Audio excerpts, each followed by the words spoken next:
Hey everyone, welcome back to my sleuth channel where I try to share data with you that you wish you had known as a parent and that maybe is valuable to you now. This one might not be though, but it's interesting. So this study is looking at the parental use of Cry It Out in infants, and it has some great news.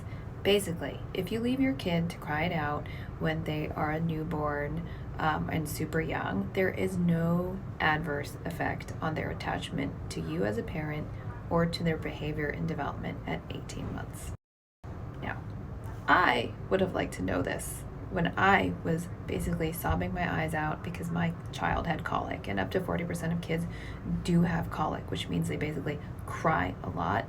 Because I swear it would have made me feel less guilty, because all I felt like I needed to do in that moment was be perfect, and it's really hard. So let me get into the data.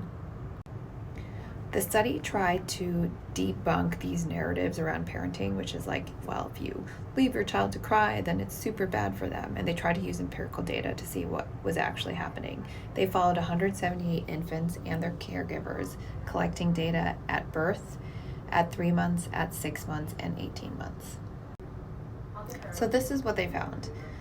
Leaving infants to cry it out at term was associated with a decrease in crying frequency at 3 months. So when it was used, even though it was used rarely, it did show a decrease in crying frequency at 3 months. And leaving infants to cry it out a few times at term and often at 3 months was associated with shorter fuss and cry duration at 18 months of age. So basically, if you do use it at 3 months, you can expect that there would be a shorter cry duration at 18 months, which implies something about the child's own emotional regulation. What's also interesting is that there were no adverse impacts of leaving a child to cry it out in the first 6 months on the infant-mother attachment and on behavioral development at 18 months.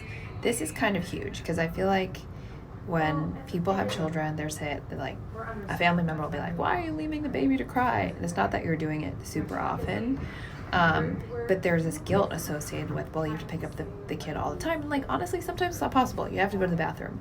But the point is, doing it occasionally isn't going to hurt the kid, and it's not going to hurt your attachment with the kid. And I wish I knew that.